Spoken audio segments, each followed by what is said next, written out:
बऱ्याच दिवसांनी जळगावला येत आहे. आज एक मुख्य कार्यक्रम आहे तो चाळीसगाव जवळ तळेगाव तांडा ह्या गावी एका शिवसैनिकाने गेली अनेक वर्ष एक आश्रमशाळा सुरू केली आहे आणि चालू ठेवली आहे. वंजारा समाजाचा हा मुलगा आहे आणि वंजारा समाजातल्या मुलांना, कारण वंजारा समाजातली मुलांची शिक्षणाची फारच कुचंबणा होते, कारण त्यांचे पालक हे खास करून ऊस तोडीच्या कामावर किंवा अशा वेगवेगळ्या कामांवर महिनोन महिने बाहेरगावी जात असतात, फिरत असतात. एका ठिकाणी राहून शिक्षण होत नाही. मग त्यांना शिक्षण द्यायचं असेल तर राहायची त्यांच्या सोय केली पाहिजे. इंदल चव्हाण या शिवसैनिकाने जवळजवळ 25 वर्षापूर्वी इथे ही आश्रमशाळा सुरू केली, तळेगाव तांडा. अत्यंत बिकट परिस्थितीत कोणाची मोठी मदत नसताना त्यांनी चिकाटीने हे काम चालू ठेवलं आणि आजही ती आश्रमशाळा चालू आहे आणि शेकडो वंजारा समाजाची मुलं ह्या प्रयत्नामुळे शिक्षण घेऊ शकत आहेत. त्या आश्रमशाळेला एकदा भेट द्यायची इच्छा होती पुन्हा एकदा. आता आज मी तिथे जात आहे. तो एक मुख्य कार्यक्रम आहे. त्यानंतर जळगावला परत येऊन कार्यकर्त्यांचा मेळावा वगैरे संजय सावंत आमचे संपर्क प्रमुख जो कार्यक्रम ठरवतील त्याप्रमाणे. आगामी निवडणुका डोळ्यासमोर आहेत, त्या दृष्टीने दौऱ्याकडे राजकीय पक्ष म्हटल्यानंतर ताकाला जाऊन भांडं लपवण्यात काही अर्थ नाही. कारण राजकीय पक्षांची तपासणी किंवा त्यांची कसोटी निवडणुकीतल्या यशावर ठरत असते.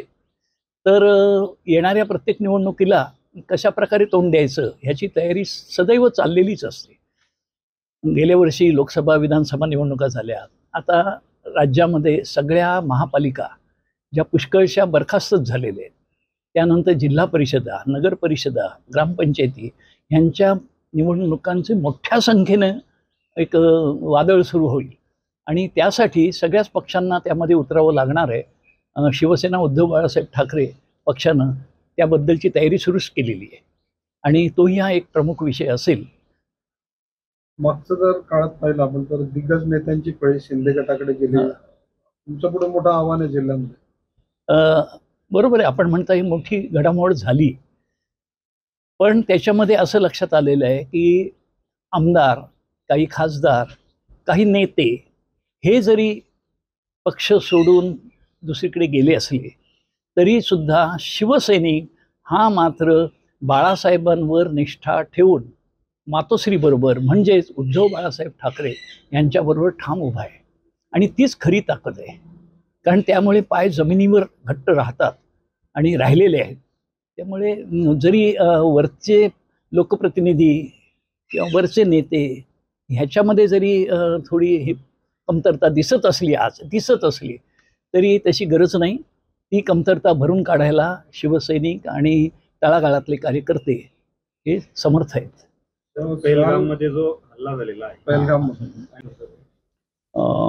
दुर्दैवी घटना पहलगामला घडली. 28 कदाचित आकडा आज संध्याकाळपर्यंत दुर्दैवानं वाढलेला सुद्धा दिसू शकेल आणि अत्यंत निरपराध अशांची निर्घृण हत्या झाली आणि ज्या पद्धतीने ही हत्या झालेली आहे तर अतिरेक्यांनी यापूर्वी सुद्धा अशा प्रकारचे हल्ले केले नव्हते. एक वेगळं हिंसेचं स्वरूप ह्याच्यातून दिसतंय. महाराष्ट्रातले सुद्धा दोघे तिघे जण आहेत. आमची त्यांना पूर्ण आदरांजली आहे, श्रद्धांजली आहे आणि अशा घटना यापूर्वीसुद्धा घडल्या.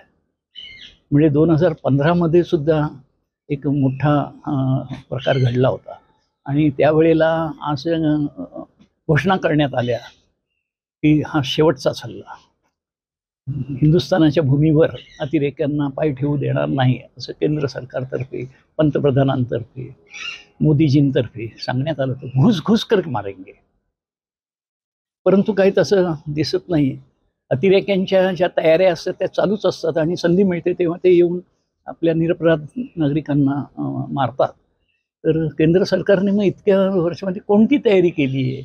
अजूनही हे हल्ले होणार नाहीत आणि ते थांबवले जातील किंवा त्याला चोख प्रत्युत्तर दिलं जाईल अशा प्रकारची काहीच माहिती मिळत नाही आहे. त्यामुळे नक्कीच 56 इंची छाती असली तरीसुद्धा मोदीजींचंच हे अपयश आहे, भाजपचं अपयश आहे. केंद्रात 15 वर्ष जवळजवळ आता सत्ता होते त्यांची ते एवढ्या दीर्घ काळामध्ये असताना ते आणखी कोणावर ह्याची जबाबदारी टाकू शकणार आणि देश सुद्धा आणखी कोणाला जबाबदार धरणार. धर्म विचारून गोळ्या मारण्यात आल्या. तेच म्हटलं मी की हिंसाचाराचं किंवा अतिरेकी हल्ल्याचं एक वेगळं स्वरूप नाव विचारून आडनावं विचारून मग गोळ्या झाडल्या गेल्यात. याचा अर्थ काय? याचा अर्थ आता हिंदू खतरे में है असं म्हटलं तर काही चुकीचं नाही ते. आणि जे हिंदुत्वाचा फार मोठा अभिमान बाळगतात, पुळका दाखवतात आणि ती हिंदुत्वाचा मंत्र जपत सत्ता घेतात, त्यांना या ठिकाणी काहीतरी स्पष्ट अशी भूमिका घ्यावी लागेल, बोलावं लागेल, देशाची माफी मागावी लागेल. मागितली म्हणजे असं वाटतं मोदींनी माफी मागायला? असं तर आतापर्यंतचा अनुभव तसा नाही आहे, पण देशाची माफी मागितली पाहिजे की मागे 10 वर्ष तर सत्ता झालीच, 11वं वर्ष अजून 4 वर्षासाठी आहेत. एवढ्या दीर्घ काळात आम्ही हे रोखू शकलो नाही आणि जे निरपराध लोकांचे प्राण गेलेले आहेत त्यांच्या कुटुंबियांची आणि देशवासियांची माफी मोकळेपणाने मागितली पाहिजे. वाटतंय तुम्हाला? मला वाटलं होतं हा प्रश्न केव्हा येणार, टाळी म्हणून त्याची खूप चर्चा आठवड्यावर झाली होते आहे. चांगली गोष्ट आहे. समविचारांनी काही एक सामायिक ध्येय ठेवून शक्ती जर एकत्र येत असतील तर तो जनतेसाठी दिलासा आहे. आणि म्हणूनच जेव्हा राज ठाकरे यांनी अशा प्रकारच्या भूमिकेला एक सकारात्मक असा उच्चार केला, त्याच्यावर उद्धव साहेबांनी असं सांगितलं की महाराष्ट्र हितासाठी माझे केव्हाही सहकार्य करायची तयारी आहे. त्यांनी त्याच्या पुढे जाऊन सांगितलं की महाराष्ट्र हितासाठी राजकीय पक्षांनी आपले भेदाभेद गाडून एकत्र यावं. त्याचबरोबर त्यांनी एक सांगितलं की जे महाराष्ट्र हिताचा बळी देतात अशा शक्तींबरोबर, अशा पक्षांबरोबर सहकार्य करता कामा नये. ह्याच्यातून जो काही विचार किंवा संदेश द्यायचा होता तो देण्यात आलेला आहे. महाराष्ट्राचं नुकसान गेल्या काही वर्षामध्ये भारतीय जनता पक्षाकडून प्रचंड प्रमाणात झालेलं आहे, होत आहे. मुंबईचं महत्त्व कमी करणं, महाराष्ट्राचे उद्योग इतर राज्यामध्ये खास करून गुजरातमध्ये नेणं, अशा प्रकारच्या बऱ्याच घटना घडलेल्या आहे की ज्याच्यामुळे महाराष्ट्र कसा मागे जाईल ह्याची चिंता वाटू लागलेली आहे.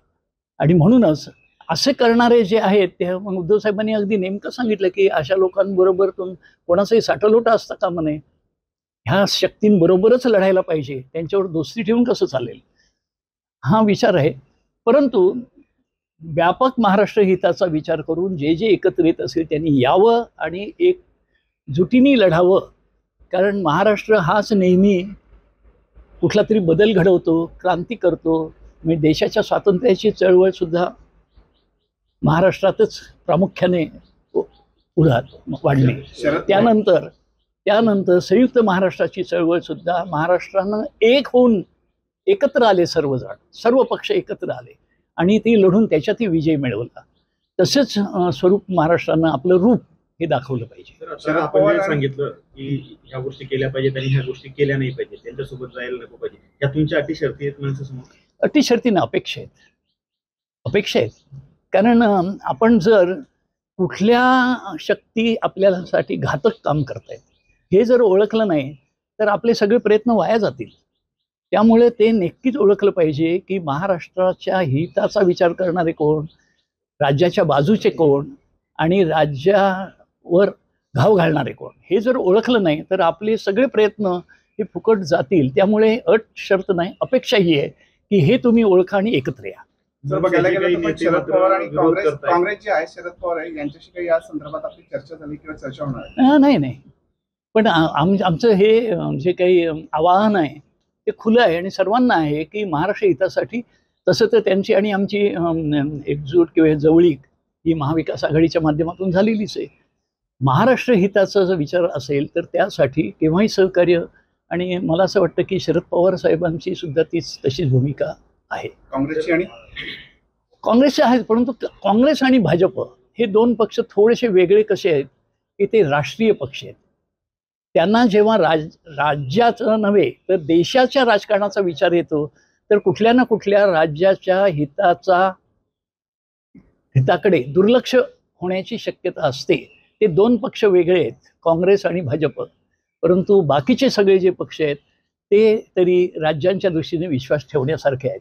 राज ठाकरे, उद्धव ठाकरे हे हिंदुत्वावर जास्त फोकस करतात, मात्र इतर जे पक्ष आहे याकडनं दूर वाटतात पाहायला मिळतात आपले मित्र पक्ष. नाही, असं आहे, प्रत्येक राजकीय पक्षाची भूमिका असते, त्यांचं तत्वज्ञान असतं, ते स्थापन कशासाठी झाले, त्यासाठी काही ध्येय असतात, ते असू शकतात. माननीय बाळासाहेब ठाकरे यांनी मराठी माणसाचं हित हे गृहीत धरून किंवा ते लक्ष ठेवून समोर ही शिवसेनेची स्थापना केली. आणि पुढे देशामध्ये जेव्हा हिंदुत्वावर काही संकट येऊ लागली तेव्हा हिंदुत्वाचा पुकारा केला. तेव्हा मराठी माणसाचं हित आणि हिंदुत्व जपणं, हिंदुत्वाचं संरक्षण करणं, यासाठी शिवसेना किंवा बाळासाहेबांवर विश्वास ठेवणारे सर्वजण हे काम करणार. मी केवळच काम करायचं सुरू ठेवलेलं आहे. राज ठाकरे हे सुद्धा सुरुवातीला शिवसेना प्रमुख बाळासाहेब ठाकरे यांच्या मार्गदर्शनाखालीच घडलेले आहेत. त्यामुळे हिंदुत्वासाठी किंवा महाराष्ट्राच्या हितासाठी एकत्र येत असतील तर त्याचं स्वागत शिवसेना उद्धव बाळासाहेब ठाकरे पक्षप्रमुख उद्धव साहेबांनी केले. मनसेचे काही नेत्यांनी मात्र तुमच्यावर अविश्वास दाखवलेला आहे की आधी काँग्रेस सोबत, नंतर भाजप सोबत, आता असं, तर बुवा आम्ही त्यांच्यावर कसा विश्वास ठेवायचा? महापालिकेलाही आमच्या सोबत दगाफटका झाला. म्हणूनच म्हणतो ह्याच्यात बघा, अजूनही निवडणूक हा विषय नाही आहे. निवडणूक किंवा राजकारण बाजूला ठेवा, महाराष्ट्राचं हित असेल तर एकत्र यायला काही अडचण आहे. हिंदुत्वाचा प्रश्न असेल त्यासाठी एकत्र यायला काय हरकत आहे. इश्यू बेस्ड अशा प्रकारचं राजकारण, समाजकारण नक्कीच होऊ शकतं. राज्य सरकारने हिंदीची सक्ती केली होती, पण आता त्यांनी युटर्न घेतलेलं आहे. घ्यायलाच पाहिजे. त्यांना महाराष्ट्राचं उग्र रूप दिसलंच नाही अजूनही. ते दिसलं असतं जर त्यांनी जर बेत पुढं रेटायचं ठरवलं असतं तर महाराष्ट्राला रस्त्यावर उतरावं लागलं असतं. पण हे चुकीचंच आहे. महाराष्ट्र मराठीला कसं विसरू शकेल? हे जर फडणवीसांनी आता सांगितलं की एकसूत्रता देशात असावी म्हणून आम्ही हिंदीचं करतोय, ही तुम्हाला देशव्यापी विचार येतो. परंतु मला एक जुनी आठवण येते. ते मुख्यमंत्री असताना मी मंत्री होतो आणि त्यावेळेला आम्ही एक कायदा केला विधिमंडळामध्ये, त्या सरकारनं मंजूर करून घेतला. तो कायदा होता की सर्व शाळांमधून, सर्व बोर्डांच्या शाळा, मग ते केंद्रीय बोर्ड असो, ICSE, CBSE, इंटरनॅशनल कुठले, त्यात मराठी अनिवार्य, हा कायदा केला.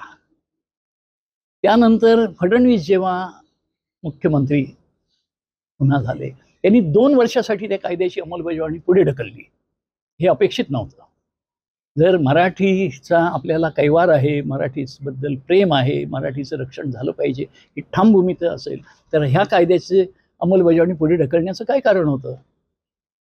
आता ती सुरू झालेली आहे. या वर्षापासून ती अंमलबजावणी सुरू झाली, पण 2 वर्ष विलंब लागला ही खरी गोष्ट आहे.